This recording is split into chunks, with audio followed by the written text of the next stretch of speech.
तो आप लोगों का स्वागत है ज्ञान कोचिंग क्लासेस में। आज हम लोग ये 5 टॉपिक खत्म करेंगे। पहला है विद्युत क्षेत्र क्या है, दूसरा गॉस का नियम, तीसरा संधारित्र क्या है, चौथा बायो-सावर्ट का नियम, पांचवा विद्युत चुम्बकीय प्रेरक क्या है। विद्युत चुम्बकीय प्रेरक क्या है, तो चलिए जल्दी से वीडियो को स्टार्ट करते हैं। पहला विद्युत क्षेत्र क्या है। विद्युत क्षेत्र क्या है, किसी आवेश कोई आवेश है के चारों ओर का वह क्षेत्र, किसी आवेश के चारों ओर का वह क्षेत्र जिसमें अन्य आवेश रखने पर उस पर विद्युत बल कार्य करता है, विद्युत चुंबकीय क्षेत्र कहलाता है।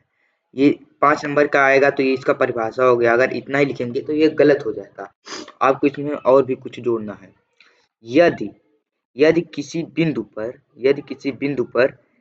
एकांक धन आवेश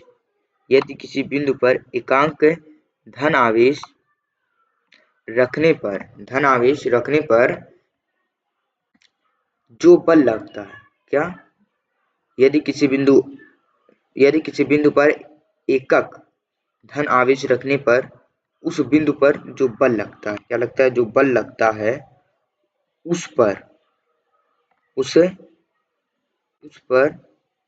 उससे उस बिंदु पर विद्युत क्षेत्र की तीव्रता कहते हैं। उस क्षेत्र पर विद्युत तीव्रता कहते हैं। एक बार फिर से देखते हैं। किसी आवेश के चारों ओर का वह क्षेत्र जिसमें अन्य आवेश रखने पर उस पर विद्युत बल कार्य करे, विद्युत क्षेत्र कहलाता है। यदि किसी बिंदु पर एकक धन आवेश रखने पर उस पर जो बल लगता है उससे उस बिंदु पर विद्युत क्षेत्र की तीव्रता कहते हैं। विद्युत क्षेत्र की तीव्रता का जो सूत्र है वह क्या है, E बराबर Q इंटू F। क्या होता है, E बराबर Q इंटू F। अब इसके हम लोग उपयोग देख लेते हैं आगे क्या है। चलिए आगे देखते हैं इसका उपयोग क्या है। उपयोग नहीं है, इसका जो विशेषताएं हैं वह क्या है। सबसे पहला विशेषता जो है ये है कि यह एक सदिश राशि है। विद्युत क्षेत्र जो है यह एक क्या है, सदिश राशि है तथा इसकी दिशा धन आवेश पर लगने वाले बल की दिशा होती है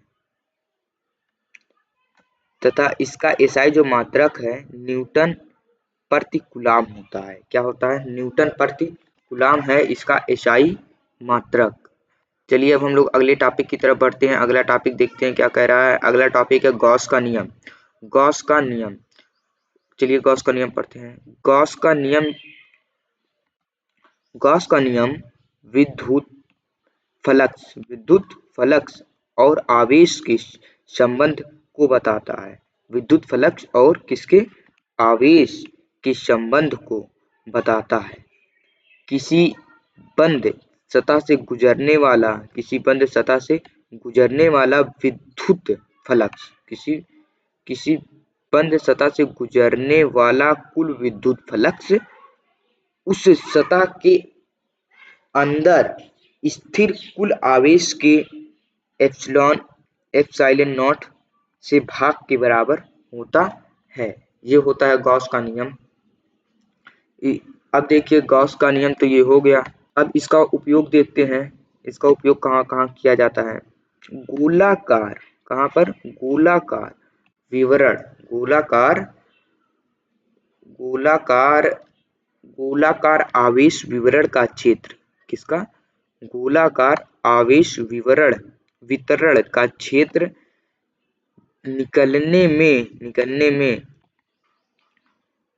में देखिए गोलाकार कोई आवेश है उसका वितरण का क्षेत्र जो है उससे निकलने में तथा अनंत लंबी तार का क्षेत्र निकालने में समतल आवेशी शीट का क्षेत्र के पता लगाने में यह नियम जटिल विद्युत क्षेत्र निकालने में भी बहुत उपयोग किया जाता है।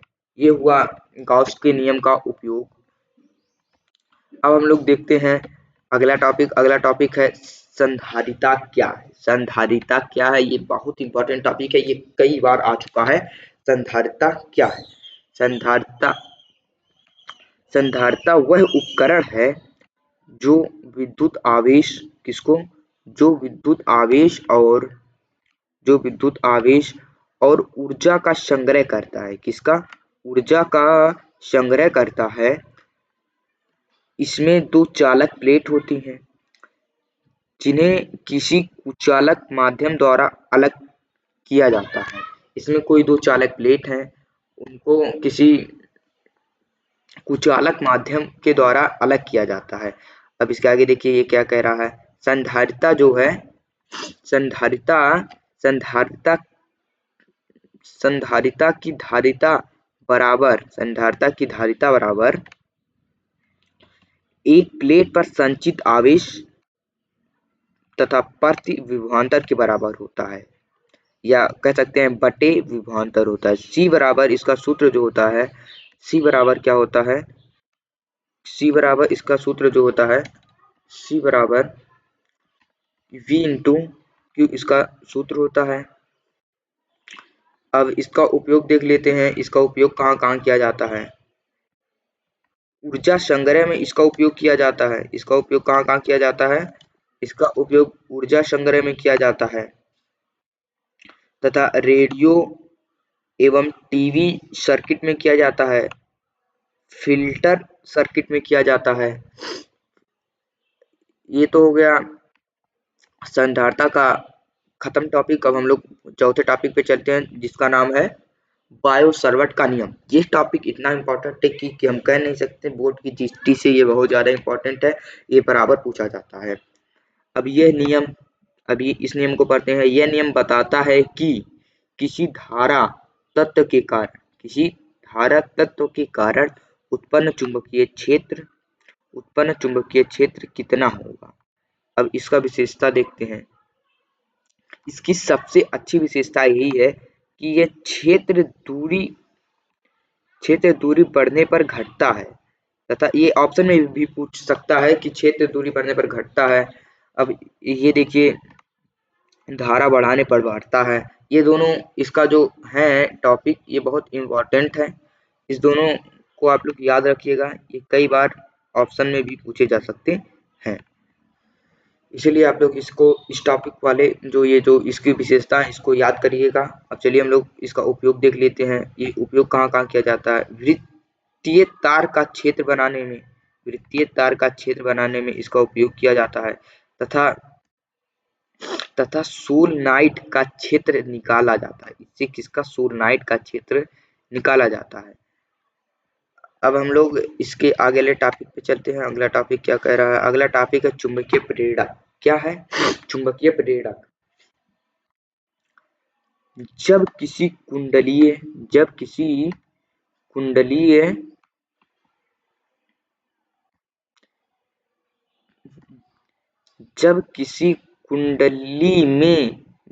कुंडली से गुजरने वाला चुंबकीय फ्लक्स, जब कोई कुंडली है ना, जब कोई एक कुंडली है, उससे जो गुजरने वाला चुंबकीय किरण है, चुंबकीय फ्लक्स या किरण जो भी कह सकते हैं, बदलता है, तो उसमें विद्युत वाहक बल उत्पन्न होता है। तो उसमें क्या उत्पन्न होता है? एक बल उत्पन्न होता है जिसे हम कह सकते हैं विद्युत वाहक। इसे चुंबकीय प्रेरक कहते हैं।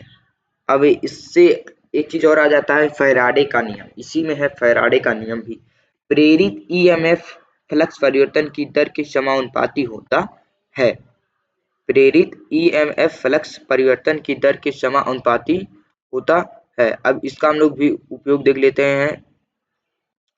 अब देखिए ये जो है इसका जो सूत्र होता है वो क्या होता है। इसका सबसे पहले हम लोग सूत्र जानते हैं। ये सूत्र भी बहुत इंपॉर्टेंट है।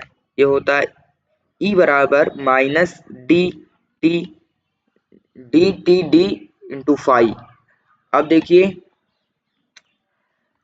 ये है रीड चिन्ह लेंज नियम को दर्शाता है। ये जो रीड है वह लेंज नियम को ही दर्शाता है। इसका उपयोग जनरेटर में किया जाता है तथा ट्रांसफार्मर में भी इसका उपयोग किया जाता है। तो ये वीडियो यहीं पर समाप्त होता है। आई होप, मुझे आशा कि आप लोग समझ गए होंगे, और इस वीडियो को लाइक भी कर देना, सब्सक्राइब भी कर देना। Thanks for watch.